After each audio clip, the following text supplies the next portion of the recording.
Com grande satisfação, eu vou convidar para o discurso final destes 2 dias de debates intensos e necessários o excelentíssimo Sr. Ministro Francisco Rezec. Força.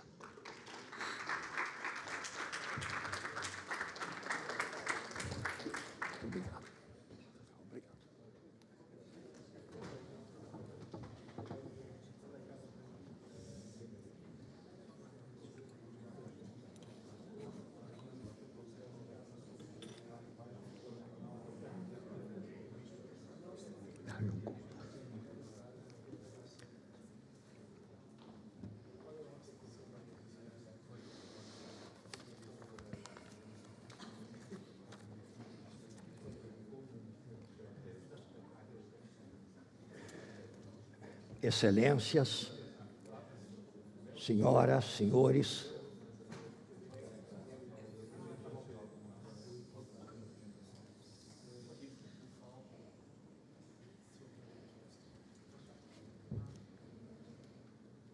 meus caros amigos de Portugal e do Brasil. Lá pelo ano de 1948, ninguém aqui tinha nascido, com exceção do orador, um notável internacionalista brasileiro, o professor Haroldo Valadão, já então consagrado no cenário universitário do nosso país, fez a sua primeira viagem aos Estados Unidos da América.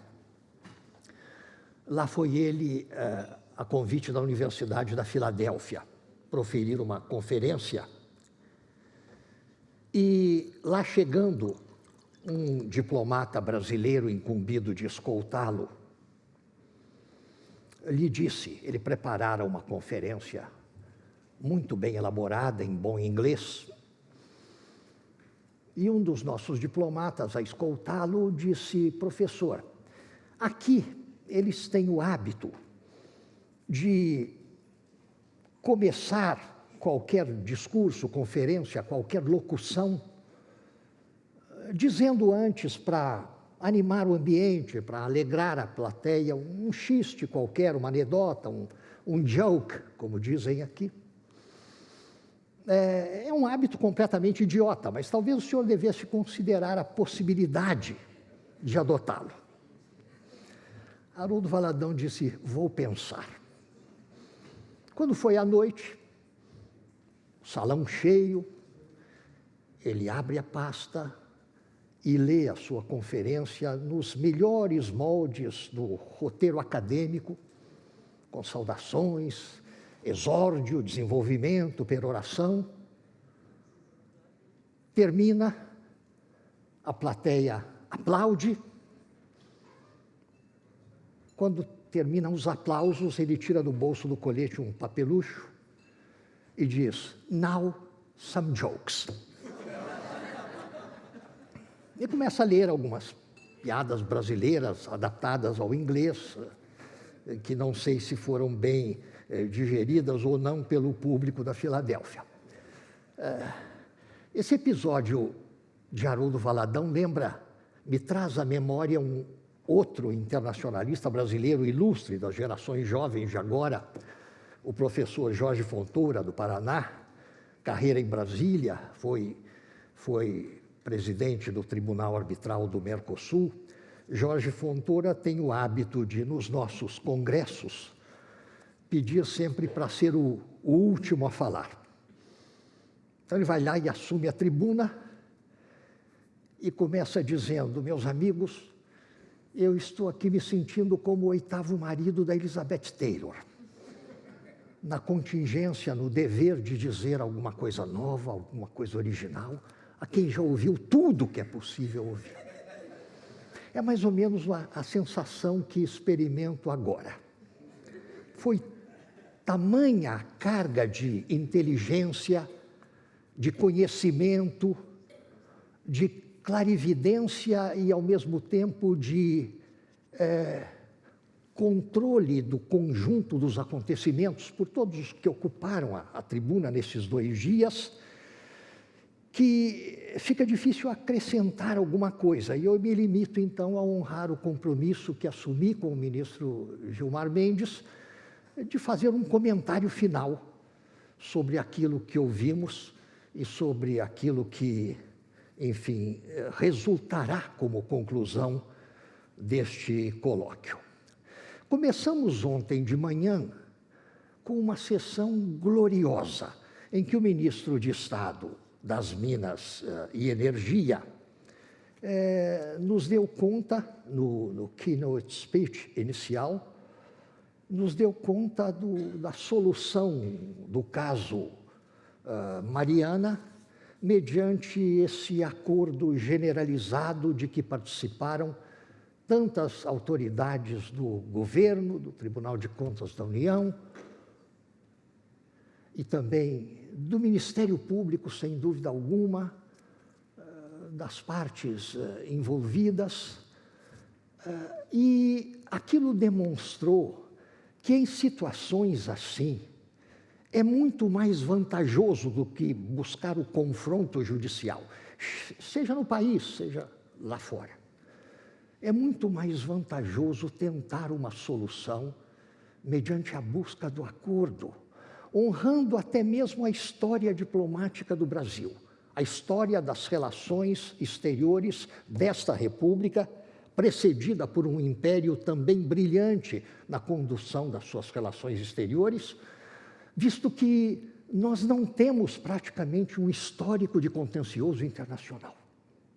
Quase tudo, virtualmente tudo, o Brasil resolveu ao longo da sua história mediante o uso de boa diplomacia. Por que, então, não adotar algo semelhante a isso nessas situações em que é difícil imaginar que nos estritos limites da competência de uma vara judicial vai se poder chegar a alguma conclusão abrangente para um problema colossal nas suas dimensões? Depois dessa abertura, vimos uma série de outras abordagens, entre elas aquela em que o presidente do Tribunal de Contas lembrou que o acesso à justiça no Brasil é algo extraordinariamente fácil. O difícil é a saída, ou seja, padecemos aí da síndrome do funil, que poderia também ser chamada de síndrome da Place de l'Étoile, a Praça do Arco do Triunfo em Paris. Todo mundo tem preferência para entrar na praça, circula-se ali a duras penas e não se consegue sair. É difícil fazer uma manobra para desafiar a preferência de quem vem da direita e sair da bendita praça. Enfim, é mais ou menos isso, a situação que se enfrenta no Brasil tem a ver com a dificuldade de finalizar o processo. Nós temos recursos infindáveis, nunca é demais lembrar que parte da culpa incumbe ao ofício dos advogados, no qual eu me incluo hoje, embora tente evitar a eternização do processo. Mas nós temos um outro problema que tem a ver com a execução da sentença, porque o processo, para nós, é o que chamamos de processo de conhecimento, e com ele as coisas não acabam, porque tem a questão da execução. E a execução é muito difícil, sobretudo quando ela tem a ver com o Tesouro Público, quando ela tem a ver com a Fazenda Nacional. E aí nos defrontamos com essa instituição tão esdrúxula, tão abstrusa, tão estapafúrdia, que é o precatório. Esdrúxula e exclusivamente brasileira. O normal, nas nações civilizadas, é que quando o poder público causa um dano ao particular, ao seu funcionário, digamos, demitido ilegalmente, ao cidadão atropelado na rua por um veículo público, ao preso injustamente, quando se libera essa pessoa, especialmente numericamente aquilo que é muito mais comum, quando o Estado toma um bem de um particular. A desapropriação, a Constituição manda que seja feita mediante prévia e justa indenização em dinheiro, mas vá lá saber se isso acontece na nossa realidade. É comum, enfim, lá fora, que o particular, de algum modo lesado pela fazenda pública, pelo Estado, é a melhor expressão, tenha a sua reparação oportuna e anterior mesmo à privação do bem. Aqui não acontece assim, no Brasil não acontece assim. De certa feita, um avião, há muitos anos isso, um avião que me levava até Congonhas, enfrentou uma tempestade sobre o céu de São Paulo e acabou pousando em Viracopos, a 90 quilômetros da capital, já perto da meia-noite. E eu fui trazido por um taxista já septuagenário, já passando dos 70 anos, eu tinha bem menos na época. E ele me contava que estava fazendo aquele trabalho perigoso, insalubre, totalmente inadequado às suas condições pessoais, porque o único bem da família, uma casa na região de Campinas ou por ali, havia sido desapropriada e ele estava com um precatório na mão, na esperança de que estivesse ainda vivo, não tivesse ainda atendido ao chamado divino, quando aquele precatório pudesse ser pago pelo Tesouro Público. Esse é o problema, é realmente uma síndrome de afunilamento, ou seja, entramos com facilidade até excessiva, a chamada advocacia predatória é uma consequência dessa facilidade excessiva de se franquear ali os umbrais da justiça. E temos dificuldade em finalizar as coisas. Falou-se também ontem no tema da judiciarização da saúde. Esse tema é um tema caro aos professores de direito internacional, porque ele tem a ver com a questão dos direitos humanos, o confronto entre direitos humanos e as distorções do discurso. Um tema que tem sido bastante explorado nos anos recentes, quando nos defrontamos com ativistas dos direitos humanos que escolheram habilidosamente os direitos humanos que querem proteger e, em nome da proteção desses direitos habilidosamente escolhidos em função dos interesses geopolíticos, ideológicos, ou o que seja, do protetor, em nome dessa proteção, ele pisoteia violentamente sobre outros direitos não menos humanos. É a questão, por exemplo, de você prestigiar o nosso direito coletivo a um Estado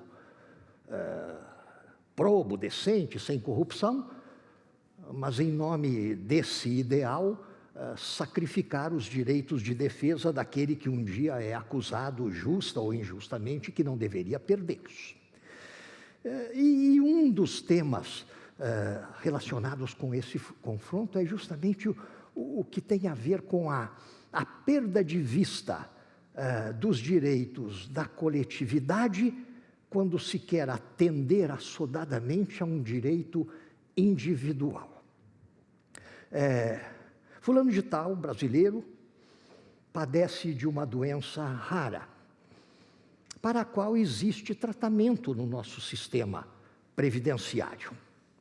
Mas é um tratamento, enfim, um pouco mais lento, um pouco menos eficaz nas estatísticas, e sabe-se que em Cleveland, Ohio, Estados Unidos da América, existe um tratamento mais expediente, mais completo, porém esse tratamento custa $900 mil. E aí um advogado habilidoso se defronta com um juiz cheio de amor para dar e com pouquíssima noção de mundo, e obtém desse juiz uma determinação de que a Previdência pague os 900 mil dólares do tratamento, porque a Constituição diz que todos têm direito à saúde.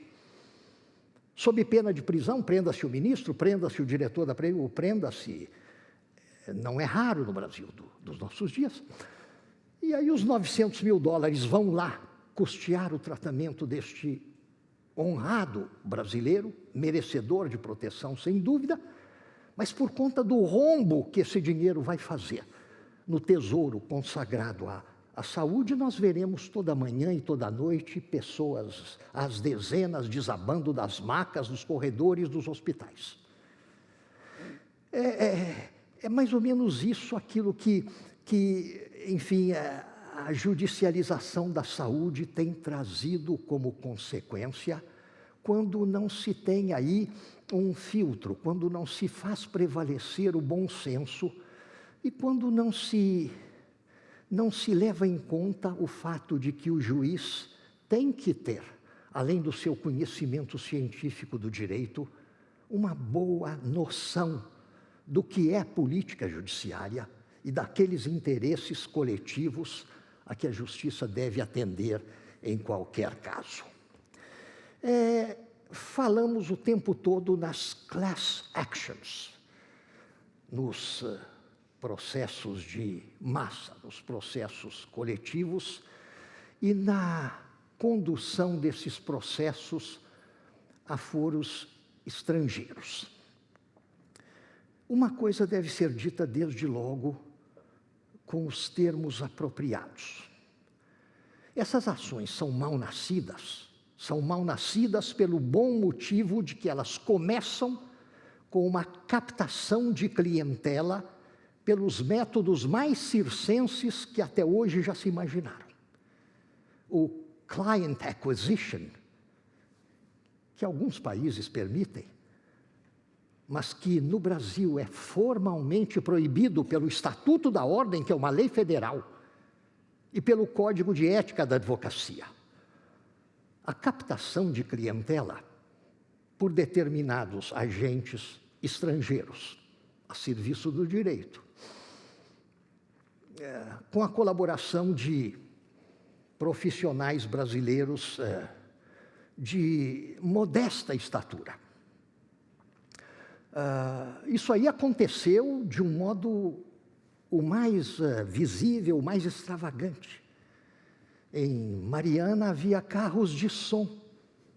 E como desconsiderar o fator humano? Como desconsiderar o fato de que as pessoas normais são sensíveis a esse apelo? Olha aqui, eu represento um escritório estrangeiro mantido, e ele não precisa nem informar isso, mantido por capitalistas desejosos de investir na especulação forense. E a conta dessa representação que exerço, eu vou lhe pedir aqui uma procuração. Fique tranquilo, não vamos desrespeitar ninguém, não lhe exigirei um centavo. E aí o prefeito daquela cidade mineira, dirá a si mesmo, espera aí, ele não está me pedindo nada, nem um centavo, eu não estou arriscando os dinheiros públicos. Pelo contrário, ele nos dá até um trocado para a manutenção da espinha ereta. E por que não aceitar? E com esse argumento, o fator humano funciona.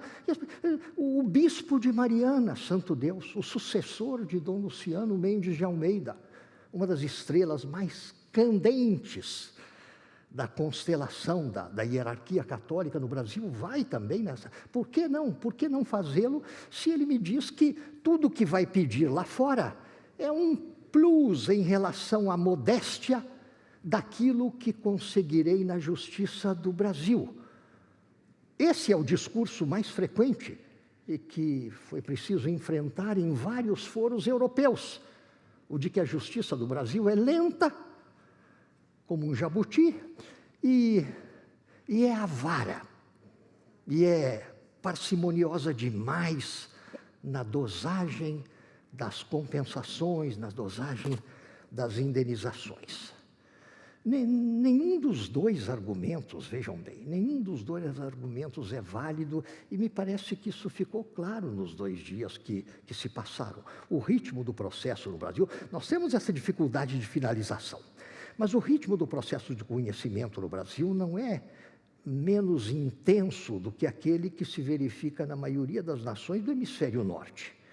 E, além disso, os padrões indenizatórios são condizentes com a realidade brasileira e condizentes até mesmo com os padrões de retribuição da advocacia, estabelecidos pelo Código de Processo Civil, estabelecidos pela jurisprudência com parcimônia, e não equivalentes em absoluto aos honorários reclamados por advogados desse gênero, que pedem, no mínimo, 1,5 vezes aquilo que é o teto da verba honorária consagrada no Brasil. Por quê? Porque é preciso remunerar o trabalho, sem dúvida alguma, hercúleo desses advogados, mas é preciso também remunerar o capital empatado pelos investidores que sustentam esse esporte.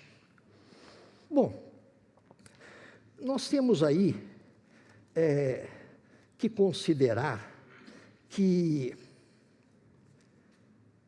o professor de Cambridge, que nos honrou hoje de manhã com uma bonita intervenção, e que visivelmente se orgulha da excelência e da sofisticação do sistema britânico,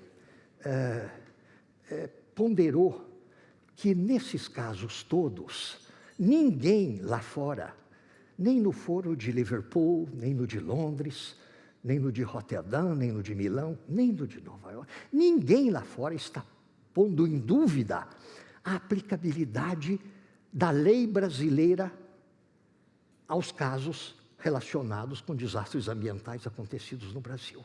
Sim, é verdade, mas alto lá. Isso se refere unicamente à lei material, não à lei processual. Não à questão das preliminares, das exceções, da questão da litispendência, da questão da coisa julgada. Tudo isso tem sido olimpicamente ignorado. E vejam, o principal aí, ninguém tem dúvida de que é difícil acreditar que o juiz britânico se considere realmente o forum conveniens para uma causa ambiental situada no Brasil.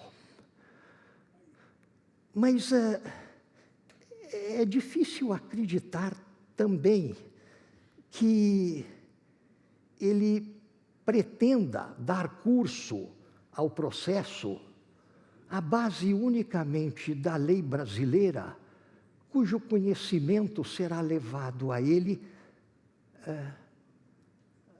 pelas partes, em que medida a parte ré terá condições de argumentar à luz da lei processual brasileira, se esta é vista desde logo como inaplicável. Porque o principal aí, vejam bem, não é a questão do forum conveniens ou do forum non conveniens, nem a questão da aplicação da lei material. É a questão da lei processual e das preliminares. Menos do que o forum shopping, o importante aí é saber se essa ação levada ao conhecimento do juiz europeu não está em curso no foro brasileiro, não teve curso no foro brasileiro. Eu toco a imaginar, no caso de Mariana, qual a reação do foro de Liverpool e de Londres em seguida, ao saber, pela voz do ministro Barroso, presidente do Supremo, que a questão já foi liquidada aqui. E temos aí, vejam bem, um problema de boa-fé. Temos aí um problema de boa-fé.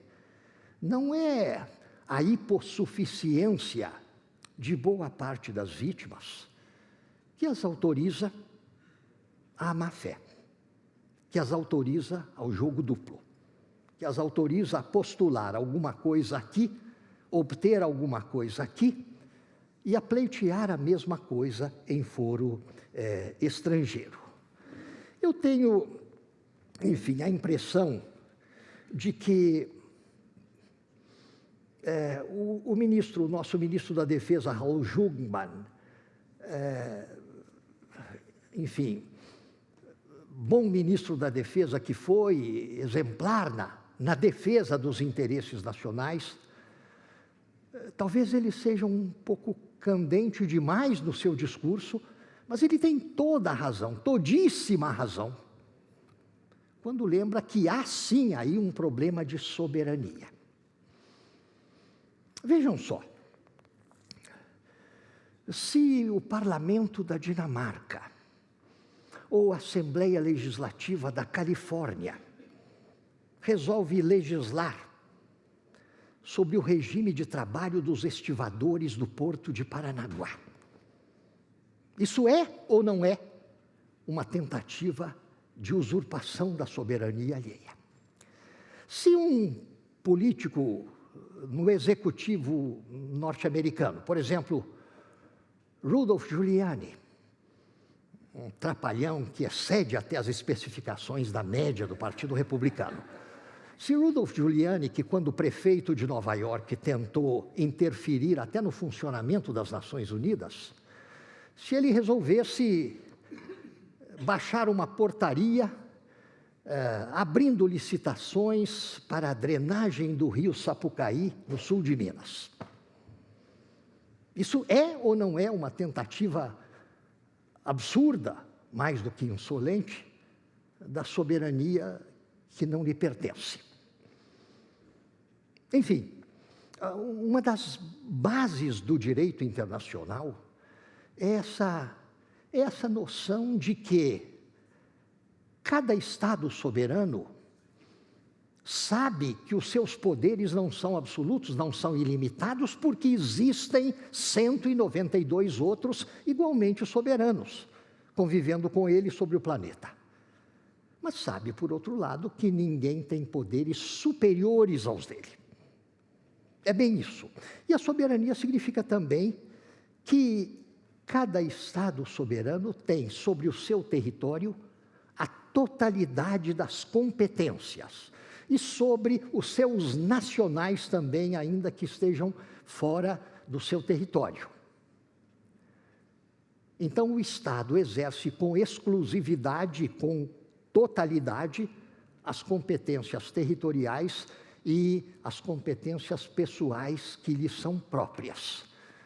Se no âmbito da legislação e no âmbito da governança executiva não se podem ultrapassar esses limites, por que isso seria possível no caso da decisão judiciária, no caso do exercício da atividade judiciária?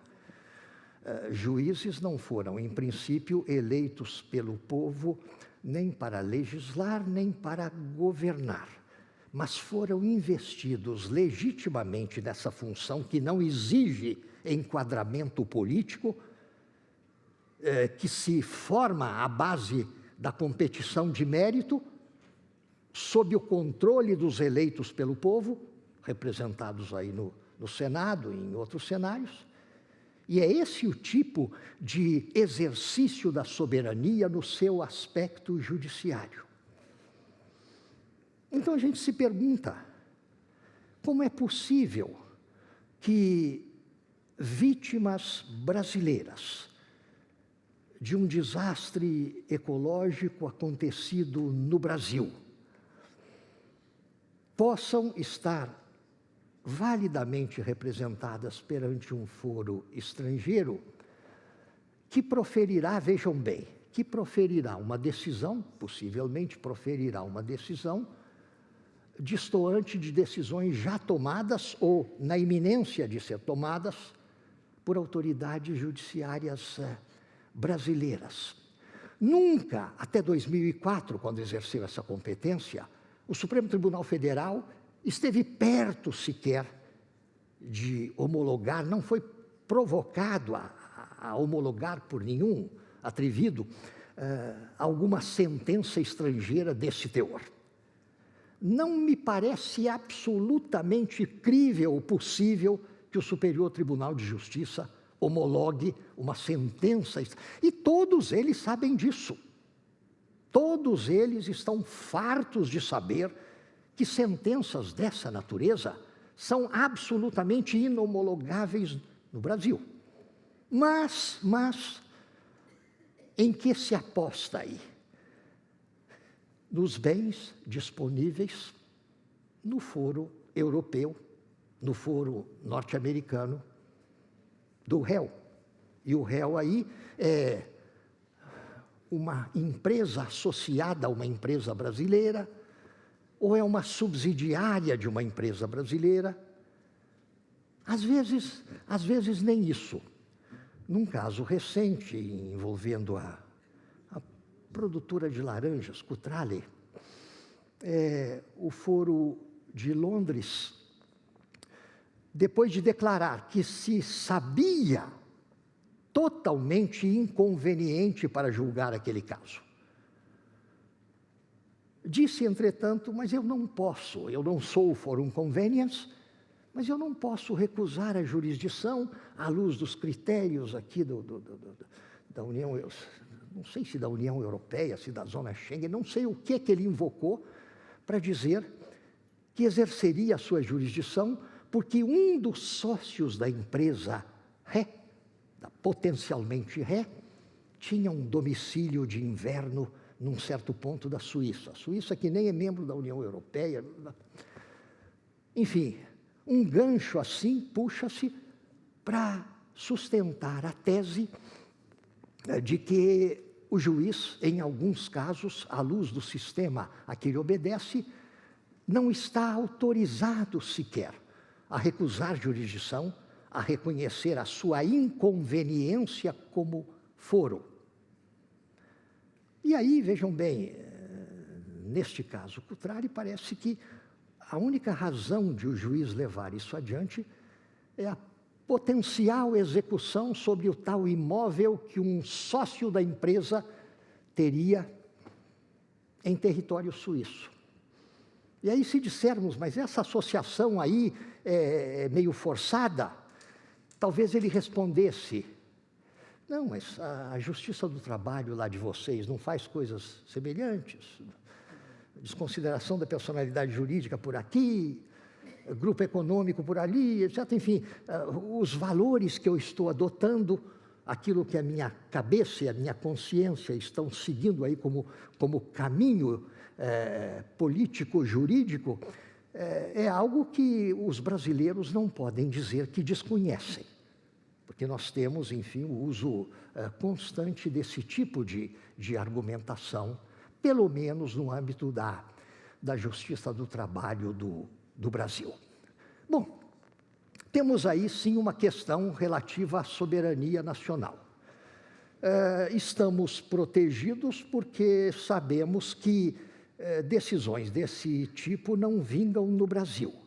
Lamentamos se isso pode se endereçar, isso é politicamente desastroso, do ponto de vista da economia global, do ponto de vista do interesse que tem cada Estado em acomodar empresas, não as tornando vulneráveis a esse tipo de ação.